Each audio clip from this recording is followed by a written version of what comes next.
Il est 8h31. Bretagne 5, l'invité de la matinale, avec la boulangerie-pâtisserie d'Élise des Anges à Pommerais. Et ce matin, nous sommes en direct dans la matinale avec Dominique Ramard, conseiller régional de Bretagne, maire de Saint-Juvat, candidat au régional sur la liste de Loïg Chenet-Girard, la Bretagne avec Loïg. Et vous êtes venu, Dominique Ramard, jusqu'à nous en studio. Je vous en remercie. Bonjour. Bonjour. Alors Dominique Ramard, la campagne, eh bien, elle est bien lancée cette fois-ci. On a eu un petit peu de mal avec cette campagne compliquée dans une pandémie, avec une crise telle qu'on la connaît. On voit que tout le monde prend un peu ses marques. C'est une campagne aussi qui démarre un petit peu en Bretagne sous la forme de division, puisque Loïg Chenet-Girard a décidé de se présenter à sa succession. Et puis on a eu cette scission avec son premier vice-président, Thierry Burlot. Est-ce que vous regrettez un petit peu qu'il y ait eu ce déchirement, on pourrait l'appeler comme ça ? Oui, d'une certaine manière, on a bien travaillé pendant ce mandat et donc il y avait une belle dynamique au sein de l'équipe qu'a présidé donc Loïg Chenet-Girard ces derniers mois. Voilà, maintenant il faut tourner la page, on se projette vers les élections du mois de juin et donc moi j'ai choisi de faire campagne avec Loïg Chenet-Girard parce que c'est un bon président et que moi j'ai envie de continuer le travail avec lui. Alors je l'ai précisé en démarrant, vous êtes conseiller régional sortant, il faut poursuivre les efforts, il faut continuer à travailler sur les grands dossiers qui ont été initiés par la région Bretagne. Oui, parce que les défis sont majeurs en Bretagne. Si on prend l'enjeu du moment avec la question sanitaire, moi je considère que là on a vraiment un thème où la région peut faire plus. Elle n'est pas directement en compétence en matière de santé, mais moi par exemple j'étais en charge du plan régional santé-environnement. Je pense que sur ces enjeux de rapprochement de santé-environnement, il y a des choses à faire. Et il y a bien d'autres thèmes où Loïg Chenet-Girard a montré que la Bretagne pouvait répondre aux attentes des Bretonnes et des Bretons. Il faut continuer, il faut sans doute amplifier l'action qu'on a pu conduire ces dernières années. Alors, on parle beaucoup d'environnement, en effet, Dominique Ramard. Aujourd'hui, c'est cette mue de l'agriculture dont il est question, de l'agriculture traditionnelle. Alors, on dit encore intensive aujourd'hui, c'est peut-être un mot un petit peu fort, mais c'est la réalité, vers une agriculture plus douce, une agriculture qui est moins agressive pour l'environnement. Est-ce que là, la région a aussi des dossiers clés à porter ? Oui, la Bretagne est une région agricole et donc ça, on ne peut pas le changer. C'est notre environnement aussi qui l'explique. Et donc forcément, il faut continuer à soutenir cette filière majeure pour le territoire breton.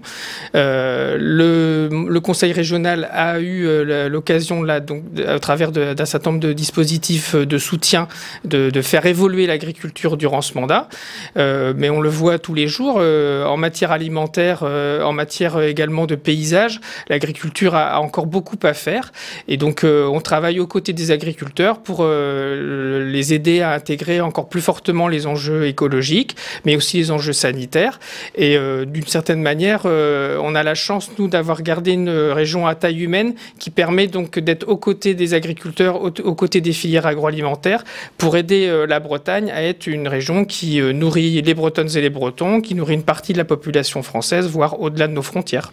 Alors on aurait pu imaginer que Europe Écologie Les Verts, par exemple, se joignent à la liste de Loïg Chenet-Girard. Ça n'a pas été le cas, vous le regrettez ?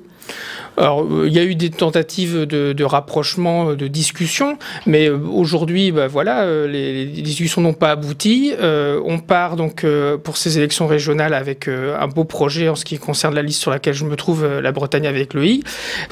Sur les enjeux d'écologie, on est plusieurs avec Carole Lebéchec qui sera donc numéro 2 sur la liste d'Ille-et-Vilaine, avec Franck Poirier qui est présent en Morbihan. On est d'autres élus ou candidats intéressés par ces questions d'écologie. Donc l'écologie est présente sur la liste de Loïg Chenet-Girard et ça fait partie des thèmes de la campagne, mais aussi des enjeux majeurs pour la Bretagne dans les années qui viennent. Alors il y a aussi un enjeu, c'est l'énergie, et je ne vous pose pas la question par hasard, je ne l'ai pas précisé en commençant, mais vous êtes également président du syndicat départemental d'énergie des Côtes-d'Armor, pour le coup, Dominique Ramard. Aujourd'hui, on a un déficit de production d'énergie en Bretagne. Est-ce que là aussi, il va falloir, dans les années à venir, avoir une politique plus volontariste? Est-ce que la région peut s'y engager ? Alors, la Bretagne a la particularité d'être très peu autonome en énergie, contrairement à la partie agricole qu'on évoquait tout à l'heure. Sur ces enjeux énergétiques, il faut absolument qu'on se saisisse encore plus fortement du besoin de moins consommer, de mieux consommer, mais également de produire en Bretagne. Donc là, on a un vrai enjeu d'autonomie du territoire breton. On a pu voir pendant la crise sanitaire qu'il était important d'être autonome sur le plan alimentaire, et les agriculteurs, les filières agroalimentaires ont vraiment pleinement joué le jeu. Sous l'angle énergétique, il faut savoir qu'on a une forme de vulnérabilité en Bretagne. Il nous faut y répondre. Et l'enjeu n'est pas simple. Moi, je crois presque de manière quasi obligatoire que la réponse, elle viendra forcément du niveau local et notamment dans une maîtrise d'un scénario, d'une trajectoire à l'échelle régionale. La transition énergétique, c'est d'abord une question de territoire, une question d'application citoyenne et aussi de démocratie locale. Alors là, il y a des résistances aussi. On voit l'opposition aux éoliennes. Alors l'opposition aux éoliennes en baie de Saint-Brieuc, on a vu les marins-pêcheurs qui sont fortement mobilisés contre ce projet. Et puis on voit aussi de ci, de là des citoyens qui disent « bah oui, moi je veux bien de l'énergie verte, mais je veux pas d'éoliennes à ma porte ». Là aussi une équation compliquée.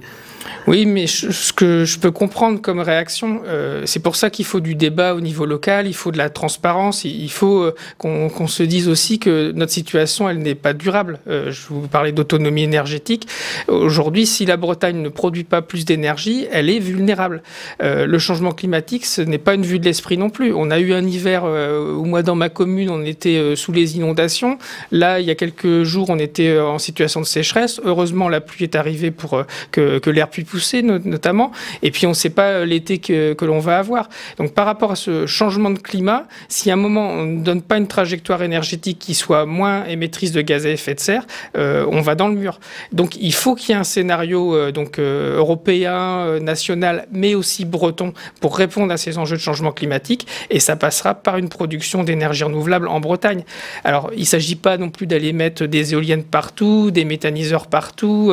En gros, il faut absolument qu'au niveau local, on se dise comment est-ce qu'on veut produire l'énergie et que on débatte. Et ça fait partie des projets aussi de Loïc Chéné-Girard, c'est vraiment de se dire que sur ces enjeux importants pour la Bretagne, il va falloir qu'on réinvente une forme de démocratie locale de façon à ce que les enjeux, les habitants de notre territoire se les réapproprient et qu'ensuite on définisse des solutions ensemble. Alors Loïc Chéné-Girard a parlé de laboratoire plusieurs fois autour du déconfinement. Voilà, on y est. Demain, réouverture des terrasses, ça va faire du bien à tout le monde, en tout cas si la météo est de la partie. Ce laboratoire breton, on a l'impression que voilà, ça bouge beaucoup en Bretagne. Il y a plein d'initiatives, il y a plein de choses. Il y a des gens qui viennent aussi en Bretagne. On l'a vu pendant la crise sanitaire, on les a un petit peu taxés de Parisiens, mais ils sont venus, ils travaillent sur le territoire. Il y a des idées. Comment agglomérer toutes ces idées? Comment les diriger quelque part pour que ce laboratoire prenne corps? C'est une sacrée force pour la Bretagne que d'avoir cette volonté de collectif, d'engagement, de réponse aux situations des fois difficiles qu'on peut connaître. Là, par exemple, c'est vrai que quand on parle de laboratoire, on aurait presque pu en Bretagne expérimenter un peu avant d'autres territoires puisqu'on était moins touchés, heureusement, par le virus qui nous a tous finalement impactés. Mais d'une certaine manière, on aurait pu aller plus loin, notamment en ouvrant peut-être des espaces récréatifs, culturels et autres, parce que moi je le sens aussi en tant que maire, nos habitants dans nos communes, ils ont besoin en fait de respirer, et donc la Bretagne, là, d'une certaine manière, comme les autres territoires, va petit à petit retrouver un peu de liberté. Je pense qu'on a l'avantage aussi d'avoir une culture en Bretagne qui soit responsable. On ne cherche pas à ouvrir tout de suite les vannes en disant voilà, ça va être la fête. On va donc y aller progressivement, protéger les plus vulnérables, tout en trouvant des espaces de liberté pour pouvoir finalement revivre, parce que c'est bien ça qui est attendu par les habitants de nos territoires. Et par les jeunes qui attendent aussi que le monde culturel se remette en marche, que les festivals reprennent après ce long silence et ces grandes difficultés. Les jeunes aujourd'hui en Bretagne, ils restent en Bretagne, ils apprennent en Bretagne, que ce soit à Rennes, à Brest, puis on voit des pôles naître, par exemple ici à Saint-Brieuc, des pôles universitaires. Est-ce que là aussi la formation des jeunes et la formation universitaire, ça va être un des grands enjeux de ces quelques années à venir? Alors c'est déjà une priorité du Conseil régional. On est en charge des lycées. Au niveau des formations d'enseignement supérieur, la région intervient déjà fortement. Mais c'est clair que là, il va falloir qu'on fasse encore plus. Et on a cet atout en Bretagne d'être une région qui garde une jeunesse vraiment dynamique, vive. Il faut absolument que cette volonté des plus jeunes, on sache la mobiliser pour développer de nouveaux services, de nouvelles formes d'économie aussi en Bretagne. Et ça, Loïc Chénégérard l'a bien entendu. D'une certaine manière, c'est même quelque chose qui porte personnellement. Il a cette envie en fait de mobiliser les plus jeunes. Et donc là, d'une certaine manière, en sortant donc de la crise sanitaire, on sait qu'on peut s'appuyer sur cette jeunesse bretonne qui a particulièrement envie de revivre, mais aussi de proposer de nouvelles formes de travailler, de vivre ensemble tout simplement. Alors avec aussi les infrastructures qui vont avec, hein, il va falloir se déplacer. On sait que la région Bretagne mise beaucoup sur le fer, sur le rail. Une question en suspens aujourd'hui, on parle beaucoup de cette ligne de chemin de fer entre Saint-Brieuc, Loudéac, Pontivy, Auray. Il y a beaucoup de grandes manœuvres, si j'ose dire, pour réouvrir cette ligne. Est-ce que ça fait partie aussi du futur des déplacements en Bretagne et que la région, là aussi, pourrait prendre part à cette réouverture, à cette remise en service de cette ligne? Moi, personnellement, je trouve qu'il faut qu'on réinvestisse l'ensemble des modes de déplacement en Bretagne. On est historiquement un territoire qui a été beaucoup routier, qui a développé le ferroviaire, alors que d'autres territoires abandonnaient en fait certaines lignes ferroviaires. En Bretagne, globalement, moi je suis du territoire du Pays de Dinan. Ben voilà, la ligne entre Dinan et Dole, elle est rouverte depuis quelques semaines et elle fonctionne. Les travaux se poursuivront sur Dinan-Lamballe. Il y a eu aussi le Rennes-Châteaubriand et je pourrais en citer d'autres. Donc on voit qu'il y a eu un investissement dans le ferroviaire assez fort de la région, un premier financeur de ces opérations. Sur la question du centre-Bretagne, une liaison nord-sud, pour moi, me semblerait tout à fait adaptée. Alors après, il y a la question des équilibres en termes de mobilité sur la route, le fer, les autres modes de déplacement. Et globalement, il faut qu'on aille vers quelque chose de plus équilibré entre le vélo, la marche, la voiture, le train, les cars, les bateaux pour ceux qui en ont besoin. Et donc, on aura finalement une région qui sera peut-être plus engagée vers le développement durable avec cette mixité des modes de transport et avec une réponse aussi aux besoins particuliers que peuvent connaître les différents habitants de notre territoire. Voilà, je parlais du fer, évidemment, il ne s'agit pas de faire des différences entre les modes de transport, mais bien plutôt du complément. Là aussi, ça implique peut-être de mettre un pied dans l'avenir avec, on en parle beaucoup, de l'hydrogène pour les trains ou pour certains moyens de transport collectif. Est-ce que c'est là aussi une idée qui fait son chemin à la région? Oui, il y a eu un grand plan sur l'hydrogène qui a été lancé l'an dernier, donc avec pas mal d'expérimentations. Ça reste une technologie qui a besoin encore de mûrir, notamment pour avoir des coûts qui soient acceptables par les différents usagers. Mais effectivement, un train à hydrogène, pourquoi pas? En tant que président du syndicat départemental d'énergie, ça fait partie des choses qu'on regarde, notamment avec l'agglomération Briochine pour des bus à hydrogène. Mais cet hydrogène, il faudra qu'il soit produit en Bretagne, il faudra qu'il soit vert, donc il faudra des énergies renouvelables, parce que l'hydrogène n'est qu'un vecteur énergétique. Et puis du côté des usages, on a aussi un travail à faire, parce qu'on est un territoire qui utilise peu d'hydrogène aujourd'hui. Il n'y a pas d'industrie fortement consommatrice d'hydrogène. On voit que ce sont plutôt de nouveaux usages qu'il va falloir faire émerger. Et là, il va falloir de l'innovation. La région sera forcément à la manœuvre sur ce développement de nouveaux vecteurs énergétiques. Voilà, en gros, un nouveau challenge intéressant pour un territoire comme la Bretagne. Alors, on entend aussi des voix qui s'élèvent parfois en disant oui, on fait beaucoup pour les métropoles. Alors, Rennes, Brest, on pourrait rajouter Nantes. On va parler de la réunification dans un instant. Dominique Ramard, est-ce qu'il va falloir aussi faire plus pour les territoires de la Bretagne centrale, par exemple, alors qui voient, on en parlait un instant, un afflux de personnes qui viennent s'y installer, de métropolitains qui viennent chercher un peu de calme et de quiétude à la campagne et y travailler. Est-ce qu'il va falloir retravailler sur ces grands équilibres territoriaux? Alors, par rapport à d'autres régions métropolitaines, il faut déjà constater que la Bretagne a réussi à préserver des équilibres entre territoires. Mais effectivement, il y a des différences de dynamique qu'il faut absolument corriger. Et la région aujourd'hui a toujours essayé de différencier donc, la façon dont elle soutenait les territoires. Globalement, il y a plus d'argent donné donc, aux territoires de Centre-Bretagne qu'à certains territoires qui ont un développement plus facile en tout cas qui méritent moins de soutien de la région. Et donc il faudra continuer à avoir cette politique de différenciation dans l'appui qu'on pourra apporter au territoire. Ça fait partie des priorités effectivement de la liste de Loïc Chenet-Girard, mais aussi globalement, je pense qu'on a intérêt à voir aussi quel type de développement on peut organiser en solidarité entre territoires. Un contrat de réciprocité, puisque ça s'appelle comme ça, tel qu'il a été passé entre la métropole de Brest et le territoire du Centre-Ouest Bretagne. Moi, je trouve que là, on a des manières de travailler entre territoires on ne les oppose pas, mais au contraire, on les fait travailler ensemble. Et je trouve que c'est vraiment quelque chose qu'il faut qu'on arrive à pratiquer, généraliser à l'échelle bretonne. Alors donc, cet équilibre des territoires et puis aussi l'équilibre du travail sur les territoires. On voit aujourd'hui, malheureusement, que des entreprises qui ont été frappées par la crise, alors il y en a plusieurs, on parle beaucoup de la fonderie de Bretagne actuellement, mais il y a aussi le secteur aérien qui a été fortement impacté. Comment la région, là aussi, qui s'est d'ailleurs investie aussi à ce niveau-là, comment la région peut faire plus, là encore ? Moi, je vais vous prendre juste un exemple. Je préside l'établissement public foncier. Quand les abattoirs GAD à Lampol-Guimillot ont fermé, ça a été vraiment quelque chose d'horrible pour le territoire. Enfin, pour avoir rencontré les élus, les salariés de cette entreprise, on prend vraiment quelque chose de fort quand on les voit dans leur détresse. Là, on voit que la Coperle va investir donc sur les anciens abattoirs pour réamener donc une industrie agroalimentaire à cet endroit-là. Tout de suite, on voit que ça respire.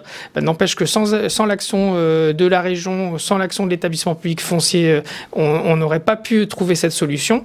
Donc on voit que quand on se mobilise à l'échelle bretonne, qu'on joue le collectif au niveau des territoires, on arrive à donner de nouvelles perspectives, y compris dans des territoires qui ont été frappés par des traumatismes, comme celui d'une fermeture importante d'un abattoir.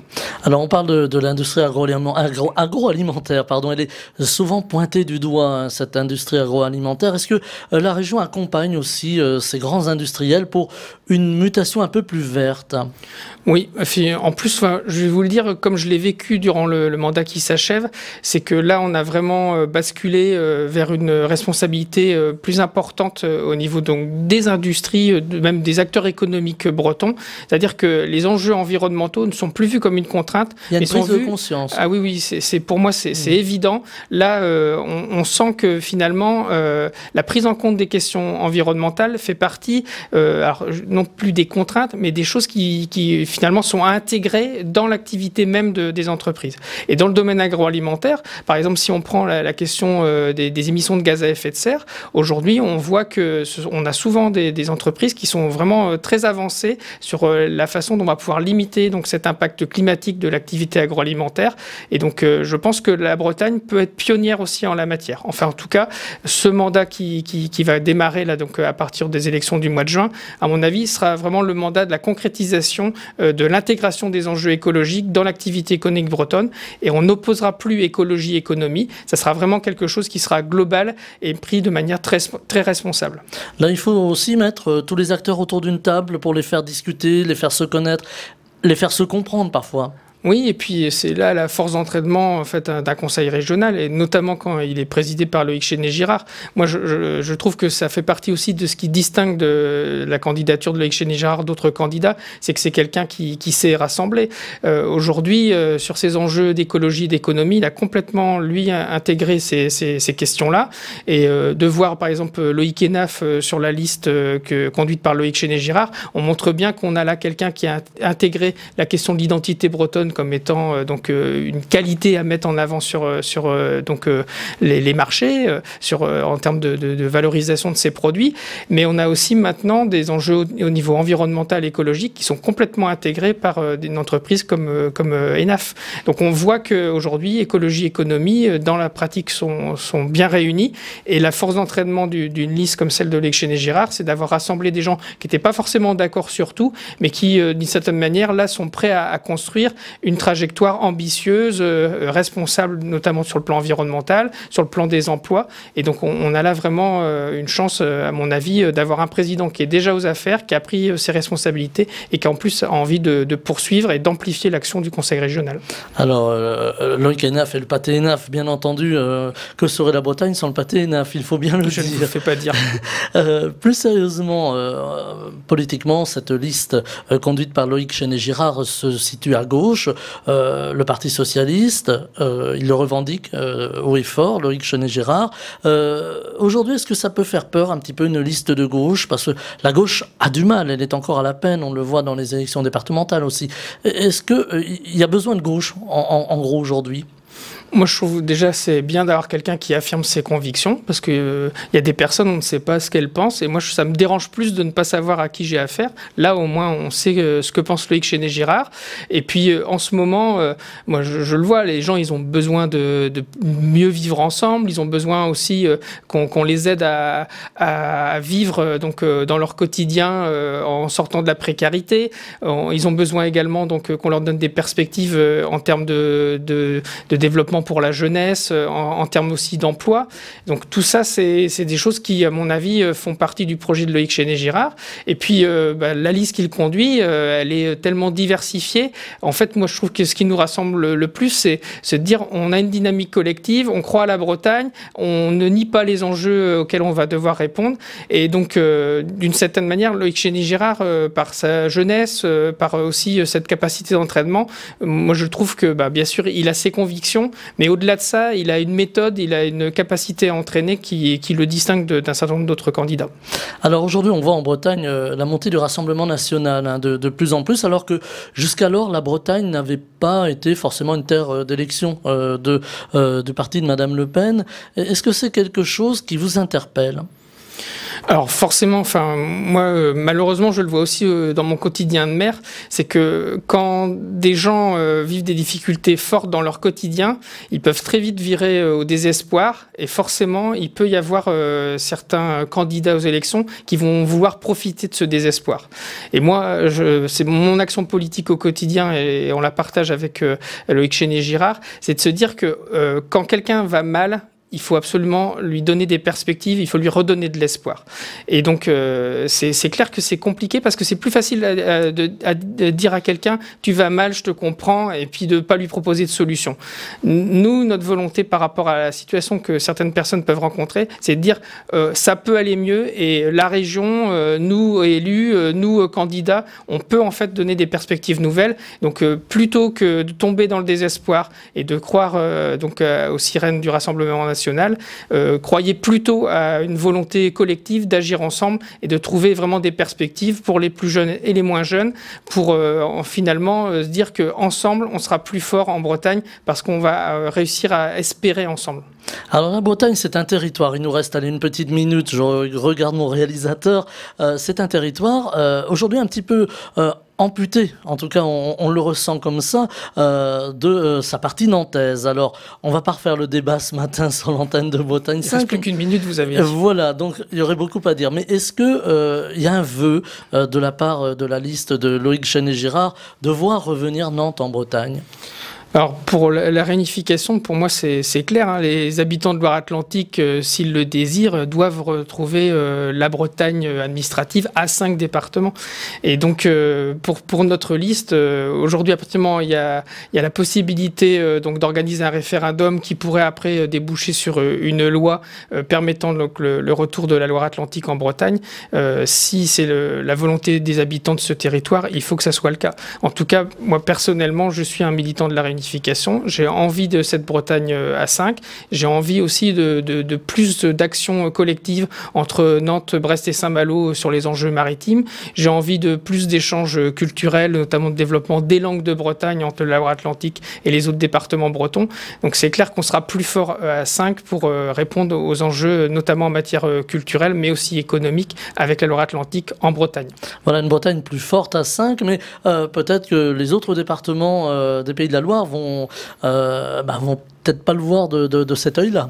Alors, si la question était simple, ça se saurait. Je pense que il faudra aussi que ces départements se posent la question de leur avenir en termes de dynamique interdépartementale. La Vendée est une région à elle seule, si on peut dire.